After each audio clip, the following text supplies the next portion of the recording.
তো এই রিজিকের জন্য মানুষ এক দেশ থেকে এক দেশ পর্যন্ত পাড়ি দিয়ে দেয়।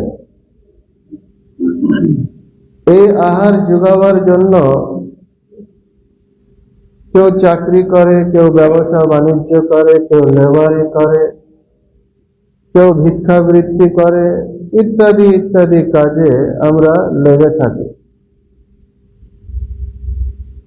এবং তাতেও যখন আমাদের পেট ভরে না, তখন আমরা চুরি চামারি ছিনতাই ডাকাতি ইত্যাদি কাজে আমরা লেগে পড়ি। তাতেও দেখা যাচ্ছে মানুষের কিন্তু জীব হারে না। তো এ ব্যাপারে আল্লাহর রাসূল সাল্লাল্লাহু আলাইহি ওয়াসাল্লাম 7টা পয়েন্ট দিয়েছেন। 1 নম্বর, যদি কোনো মানুষ চায় যে তার রিজিক বৃদ্ধি করব, তাহলে তাকে বেশি বেশি ইস্তেগফার করতে হবে, বেশি বেশি করে তওবা করতে হবে আল্লাহর দরবারে। 2 নম্বর, ইত্তাকিল্লাহ, আল্লাহর ভয় অর্জন করতে হবে। 3 নম্বর, আল্লাহর উপরে নির্ভরশীল হতে হবে। যদি মানুষ চায় যে আমি আমার রিজিকে বরকত আনবো, বৃদ্ধি আনবো, তাহলে তাকে আল্লাহর উপর বেশি বেশি ভরসা রাখতে হবে। 4 নম্বর, ইবাদতে, আল্লাহর ইবাদতে সময় ব্যয় করতে হবে। 5 নম্বর, আত্মীয়তার বন্ধন রক্ষা করতে হবে। 6 নম্বর, আল্লাহর পথে বেশি বেশি করে ব্যয় করতে হবে। 7 নম্বর, বেশি বেশি করে হজ উমরা পালন করা, বেশি বেশি করে হজ উমরা পালন করা। এই 7টা পয়েন্ট যদি আপনি অর্জন করতে পারেন, তাহলে কখনোই আপনি ধনহীন হবেন না। আপনাকে কোনোদিন ভিক্ষা চাইতে যেতে হবে না, কোনোদিন আপনাকে কাউরির দ্বারে হাত পাততে হবে না। আল্লাহ আপনার মর্যাদা তৈরি করে দেবেন। এবার আসেন পয়েন্টগুলো সংক্ষেপে আলাপ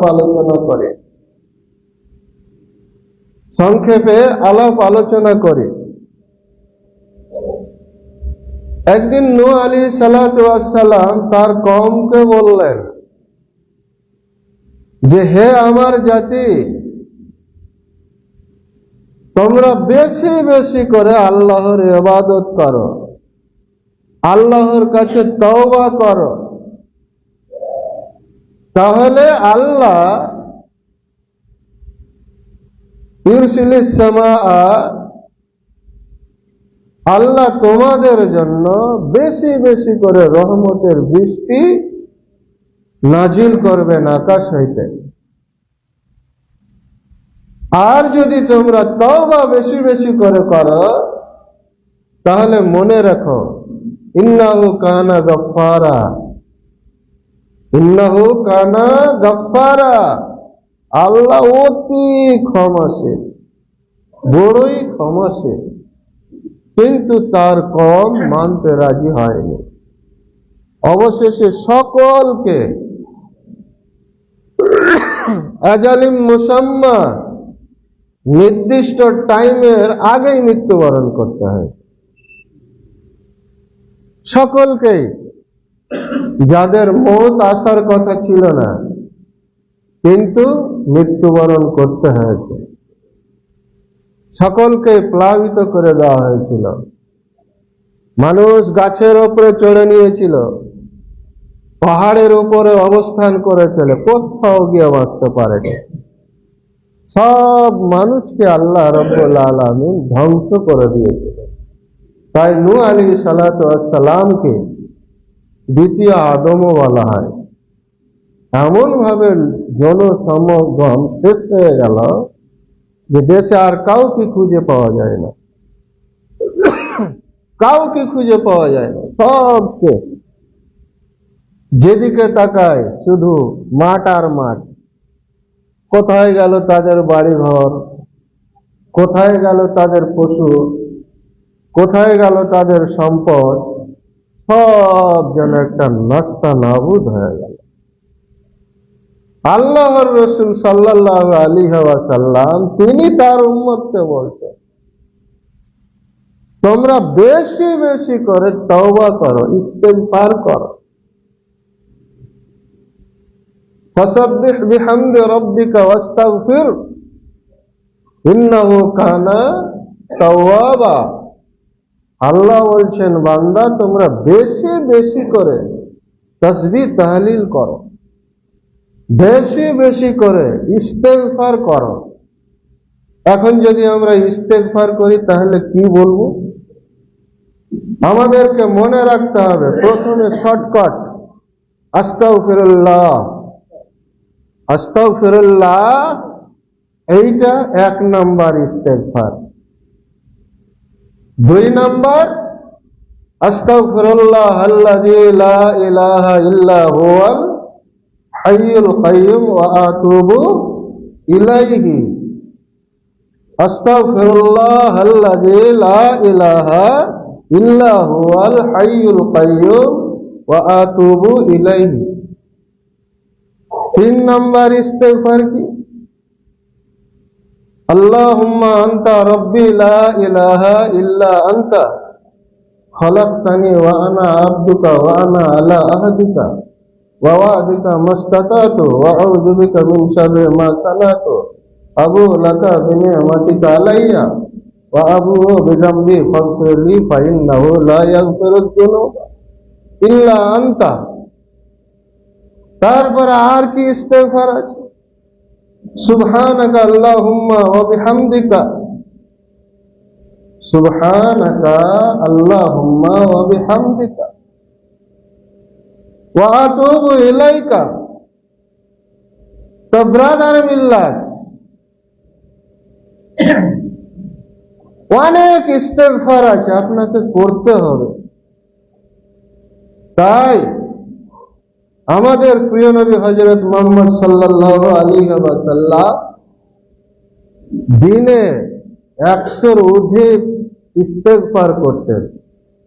অথচ আল্লাহর রাসূলকে বলা হতো ব্যক্তিটি নিষ্পাপ, যার আগে পিছে কোনো গুনাহ নাই, একবারে পবিত্র পরিষ্কার ব্যক্তি।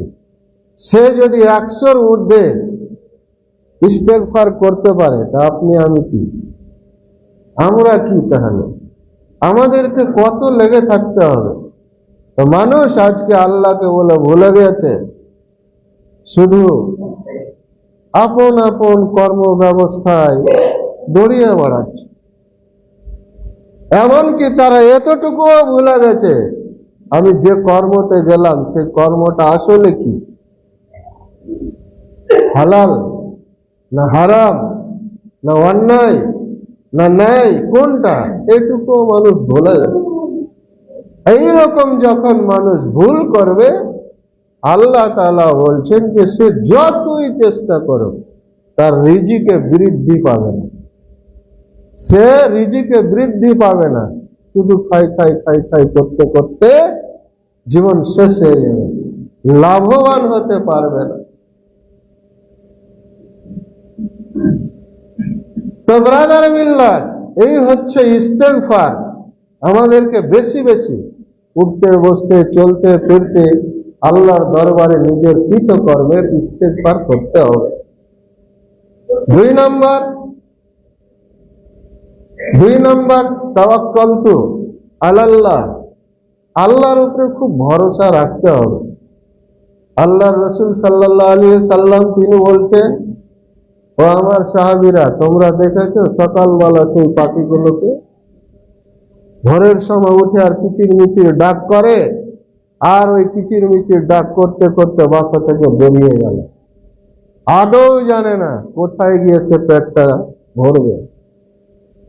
ওই পাখিটা আদৌ জানে না যে কোথায় গিয়ে তার আহারটা হবে, কিছুই জানে না। একমাত্র তাওয়াক্কালতু আলাল্লাহ, আল্লাহর উপরে ভরসা করে বেরিয়ে যায়। আর ঠিক সন্ধ্যাবেলা এসে শান্ত শিষ্ট হয়ে ঘুমিয়ে যায়, কোনো চিন্তা করে না। আগামী সকালে কি খাইবে আর চিন্তা তার নেই। তো তাওয়াক্কুলটা, আল্লাহর উপরে ভরসাটা ওইরকম অটুট হতে হবে, একবারে হতেই হবে যে হ্যাঁ আমি সকালে কাজ পাবই, আমি বেরাবো শুধু আল্লাহর ইবাদত আরাধনা করে। তাই আল্লাহ তাআলা তিনি স্বয়ং বলছেন, ফাইদা কুদিয়াতিস সালাতু ফান্তাশিরু ফিল আরদ, বান্দা সকালে উঠো, নামাজ পড়ো, জমিনের দিকে চলে যাও, আহার আসতেই হবে। সুবহানাল্লাহ বলেন, সুবহানাল্লাহ। ভোরে উঠে নামাজটা আদায় করে নাও, তারপরে তুমি বেরিয়ে যাও, আহার আসতেই হবে, এটা আল্লাহর চ্যালেঞ্জ। এই টুটকি ফুটকি মানুষের কথা বলছি না, আহার তুমি পাবেই, একবারে 100% আহার পাবেই। মুসলমান সারা রাত্রি ধরে মোবাইল দেখো, টিভি দেখো, গল্প গুজব করো, গুজবা করে বেড়াও, আর ভোরে ফাল করে নিম পারো, আর 8টার সময় উঠা বলছে আমার শরীর ভালো করে, বৃদ্ধি পাবে? আর কি আছে? আপনি যতই গরিব হয়ে যান না কেন, আল্লাহর পথে বেশি বেশি ব্যয় করতে হবে। আমরা যতই গরিব হয়ে যাই, আল্লাহর পথে বেশি বেশি করে ব্যয় করতে হবে। কত মানুষকে আমি দেখেছি এই মসজিদে জুমার নামাজ পড়ছে আর টাকা পাকিটে করে ডাক্তারের জন্য রেডি করছে। 1 সপ্তাহের ওষুধ 1200 টাকা লেগে যাবে, 2200 টাকা লেগে যাবে, আর যদি না নিতে আমি বাঁচবো না। আস্তাগফিরুল্লাহ, আস্তাগফিরুল্লাহ। আপনি বাঁচবেন, আপনি ওই 12 দিনের ঔষধ বা 1 সপ্তাহের ঔষধ না নিয়ে, আপনাকে পরামর্শ দিচ্ছি, আপনি 5 দিনের ঔষধ নিবেন, আর 2 দিনের ঔষধের টাকাটা আপনি আল্লাহর পথে ব্যয় করে দিবেন, আপনি ধনী হয়ে যাবেন। সুবহানাল্লাহ বলেন, আপনি ধনী হয়ে যাবেন। আপনি দান করে দেখবেন, মিলিয়ে নেবেন, আর দুনিয়া খাইটা খুঁটা বেচা বুচা ডাক্তারের জন্য তুমি ব্যবস্থা করতে জানো না যে আমি আল্লাহর উপরে ভরসা করে বাড়াইলে আমার সফলতা আসবেই, আমার সফলতা আসবেই। তো ব্রাদার মিল্লাত, তা আল্লাহর পথে বেশি বেশি ব্যয় করলেও আপনি ধনী হতে পারবেন, আপনি যতই গরিব হন। তাই আল্লাহর রাসূল সাল্লাল্লাহু আলাইহি ওয়াসাল্লাম জেনে শুনে বুঝে বলছে, বেলাল কিছু দান করো, কিছু দান করো। তো সাহাবীরা তো চমকে উঠে, রে সুবহানাল্লাহ, এটা বিশাল ব্যাপার। বেলাল তো ফাঁকা পাতি করলো, যার ঘর নাই, দুয়ার নাই, কিছু নাই, আর তাকে আল্লাহর রাসূল দানের কথা বলে দিল। বেলাল ফের কি বলছেন শুনেন, আনন্দ পাবেন।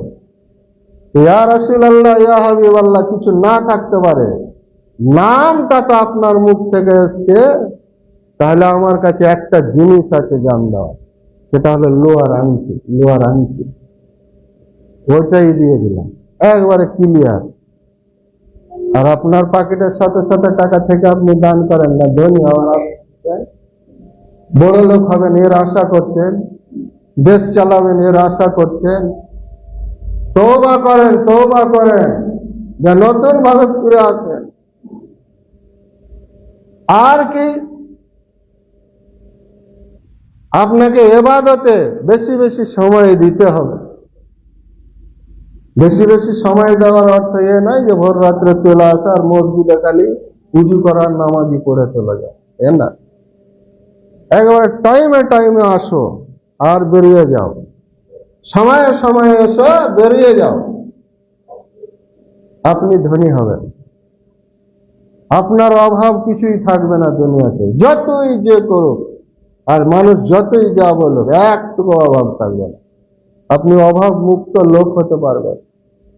তাই আল্লাহ বললেন, আনি আবুদুল্লাহ, তোমরা আল্লাহর ইবাদত করো, আল্লাহকে ডাকো, আল্লাহর আইন কানুনে সাড়া দাও, আল্লাহর নির্দেশকে মান্য করো, চলো, তাহলেই তোমার জন্য সফলতা আছে, ইহকালেও আছে, পরকালেও আছে। আর ধনী হওয়ার সবচাইতে গুরুত্বপূর্ণ পয়েন্ট আত্মীয়তার বন্ধন। বর্তমান পৃথিবীতে আত্মীয়তার খুব অভাব। আপনি ভাবছেন পিতাজি পিতা, তো বাপ রে, আমার জায়গা আমার জামাই খেয়ে নিয়ে তাড়াতাড়ি লাখ কিলা আর ফাট করে বেটার নামে লিখে দিয়ে পুট করে মরে আলো, জান্নাতের সেন্টও পাবে না। সে হাজি হোক আর আলেম হোক আর দরবেশি হোক আর যেই হোক, জান্নাতের সেন্টও পাবে না। পিতা এত বড় অন্যায় করতে পারে? মরে গেছে, আপনি মিলিয়ে নেবেন তার বেটিটাই ভালো আছে, বেটা গেলাই ঠিক না। যার হক মেরে মারা গেছে তার বেটিগুলোই ভালো আছে, আর যার নামে দিয়ে গেছে তার বেটা গেলাই ইদিক উদিক দড়িয়ে হয়। সুখে নাই, সুখে নাই, সুখে নাই। ভাই, আত্মীয়তার বন্ধনের খুবই অভাব। এই বিশ্বায়নের যুগে আত্মীয়তা বলতে কোনো জিনিসই নাই। অথচ আল্লাহ রসুল সাল্লাল্লাহু আলাইহি সাল্লাম বলতে, ধনী হবা তা আত্মীয়তার বন্ধনটা মজবুত করো। আপনারা যদি 4 ভাই বা 5 ভাই হয়ে থাকেন, আর যদি মনে করেন স্ট্যান্ডে একটা জায়গা কিনবো, 5 ভাই মেলে টাকাটা একত্রে করেন, 1 কাঠা জায়গা হয়ে যায়। কেউ টেরও পাবে না, কেউ টের পাবে না টাকাটা এলো কোথা থেকে, কিভাবে নিলে। তারপরে সালে গিয়ে দেখবেন 5 ভাই আবার একত্রিত করেন, আর 1 কাঠা হয়ে যায়। এইভাবে দেখবেন যে 10টা বছর হয়ে যাবেন না, 5টা ভাই ধনী হয়ে গেছে, 5টা ভাই ধনী হয়ে গেছে। তাই এই রিজিক বৃদ্ধির জন্য আপনাকে আত্মীয়তার বন্ধনটা অটুট রাখতে হবে। কিন্তু আফসোস, দুঃখ, ব্যথা, মুসলিমরা ভাইকে ভাই চিনে না, মাকে মা চিনে না, বাবাকে বাবা চিনে না, প্রতিবেশীকে চিনে না। এর ভিতরে আছে শুধু খাই লিব। এই মুসলিমদের ভিতরে আছে শুধু খাই লিব, কিন্তু দিব না কাউকে। কেউ উপকার হতে পারবেন না, কেউ উপকারে আসতে পারবেন না, সকলেই ধ্বংস হবে। ইহকালেও ধ্বংস হয়ে যাবেন, আর পরকালেও আপনি ধ্বংস হয়ে যাবেন। এবার আসেন সমাজে সর্বশেষ পয়েন্ট, আল্লাহ রসুল ভিক্ষাবৃত্তিকে কোনো মতেই সাই দিতেন না, কোনো মতেই সাই দিতেন না। একজন সাহাবী গিয়ে আল্লাহ রসুলকে বলছেন, ইয়া রাসূলুল্লাহ, আপনি কিছু আমাকে দেন। আল্লাহ রসুল বলছেন, কি ভাই দিব, তোমার বাড়িতে কিছুই না? বলছে, কিচ্ছুই নাই। তো ভালো করে মনে করো, তো কিছুই নাই, তো ভালোভাবে মনে করো। বলছে, একটা বাটি আছে, বাটিটা নিয়ে আসো। একটা বাটি আছে, বাটিটাই নিয়ে আসো আমার দরবারে। বাটিটা যেমনি আনলো, ফট করে ডাকে উঠে গেল, ওই সাহাবীরা, কে লিবা? কে বলছে 1 দিরহাম, কে বলছে 1.5 দিরহাম, কে বলছে হাফ দিরহাম, কে বলছে 2 দিরহাম। 2 দিরহাম হলো ফার্স্ট দাম। আল্লাহ রসুল ওই 2 দিরহাম বালাকে তার বাটিটা বিক্রি করে দিল। 1 দিরহামে তার খাওয়ার দাওয়ার যাহা কিছু লাগে কিনে নেওয়া হলো, আর 1 দিরহামে তার জন্য একটা কোদাল বা কুড়াল ক্রয় করে আনা হলো, ব্যাট লাগিয়ে দেওয়া হলো, সকালে নামাজ পড়বা, সকালে ওই জঙ্গলে চলে যাওয়া, জঙ্গলে চলে যাওয়া। ভদ্রলোক গেল, কাঠ কাটলে দেখছে তো 2 দিরহাম কামায়। আল্লাহ রসুল বললেন 1 দিরহাম রাখো, 1 দিরহাম সঞ্চয় করো। মুসলমান, তুমি সঞ্চয় করতে জানো না? মুসলমান সঞ্চয় কেন করবে? হিংসাতে জুলে পুড়ে মরছে রে ভাই। সঞ্চয় কেন করবে? হিংসাতে জুলে পুড়ে মরছে। বাপরে, জানো না হিংসা করা মহাপাপ? হিংসা করলে আমার সব আমল ধ্বংস হয়ে যাবে। এই হিংসা করা, হিংসাতে ব্যস্ত, কাজে ব্যস্ত নাই।